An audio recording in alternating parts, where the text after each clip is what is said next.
শিক্ষার পরিকাঠামো উন্নয়নে গোটা দেশে ভার্চুয়াল মাধ্যমে ৩০৯টি উপজাতি ছাত্র ও ছাত্রীবাসের ভিত্তিপ্রস্তর স্থাপন করেন কেন্দ্রীয় শিক্ষামন্ত্রী ধর্মেন্দ্র প্রধান।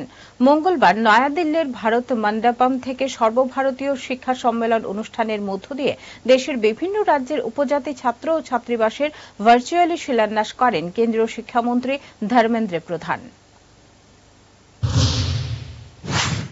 গোটা দেশের সাথে ত্রিপুরা রাজ্য আজ ভার্চুয়ালি অনুষ্ঠানের মাধ্যমে ১৭টি উপজাতি ছাত্রী ও ছাত্রাবাসের ভিত্তিপ্রস্তর স্থাপন করা হয়।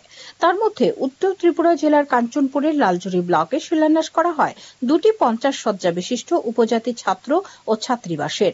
ফলে শিক্ষার উন্নয়নে আরও একটি নতুন উপহার পেল কাঞ্চনপুর লালজুড়ি ব্লকের অন্তর্গত উজান মাছমারা এলাকার মানুষ। মঙ্গলবার এক আনন্দঘন অনুষ্ঠানের মধ্য দিয়ে উজান মাছমারা মাধ্যমিক বিদ্যালয়ে ৫০ আসন বিশিষ্ট পৃথক ২টি উপজাতি ছাত্র এবং ছাত্রীবাসের ভার্চুয়ালি ভিত্তিপ্রস্তর স্থাপন করেন কেন্দ্রীয় শিক্ষামন্ত্রী ধর্মেন্দ্র প্রধান। বিদ্যালয়ে নতুন উপজাতি ছাত্র ও ছাত্রীবাসের ভিত্তিপ্রস্তর স্থাপন অনুষ্ঠানকে ঘিরে ছাত্রছাত্রী এলাকার অভিভাবক সহ সব অংশের মানুষের মধ্যে স্বতঃস্ফূর্ত সাড়া পরিলক্ষিত হয়। এদিন উজান মাছমারা মাধ্যমিক বিদ্যালয় উপজাতি ছাত্র ও ছাত্রীবাসের ভিত্তিপ্রস্তর স্থাপন অনুষ্ঠানে প্রধান ও বিশেষ অতিথিদের মধ্যে উপস্থিত ছিলেন রাজ্যের শিল্প ও বাণিজ্য দপ্তরের মন্ত্রী শান্তনা চাকমা, এমডিসি স্বপ্না রানী দাস, উত্তর ত্রিপুরা জেলা শিক্ষা অধিকর্তা ফিরঞ্জন ত্রিপুরা, জেলা শিক্ষা দপ্তরের ওএসডি কৃতিসুন্দর দে সহ লালজুড়ি ব্লকের ভিডিও এবং বিএসসি চেয়ারম্যান। এদিন অনুষ্ঠানে মন্ত্রী শান্তনা চাকমা বলেন, শিক্ষা হচ্ছে সমাজের মেরুদণ্ড। সমাজ যদি শিক্ষার আলোয় আলোকিত না হয় তাহলে রাজ্যের পরিপূর্ণ উন্নয়ন কাজ এগিয়ে নেওয়া সম্ভব হবে না।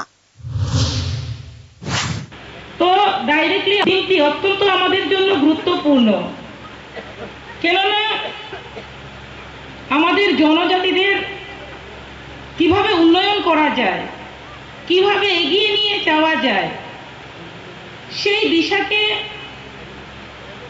সেই চিন্তাধারাকে মাথায় রেখে আমাদের দেশের প্রধানমন্ত্রী নরেন্দ্র মোদীজি এবং আমাদের রাজ্যের মুখ্যমন্ত্রী প্রফেসর ডক্টর মানিক সাহাজির নেতৃত্বে আমাদের ভারতকে এবং আমাদের ত্রিপুরাকে কিভাবে আত্মনির্ভর ভারত, কিভাবে আত্মনির্ভর ত্রিপুরা গড়া যায়, সেই লক্ষ্যমাত্রাকে সামনে রেখে যে আমাদের সমানভাবে এগিয়ে যেতে হবে। কাঞ্চনপুর থেকে সুজিত বড়ুয়ার রিপোর্ট, হেডলাইন্স ত্রিপুরা ন্যাশনাল।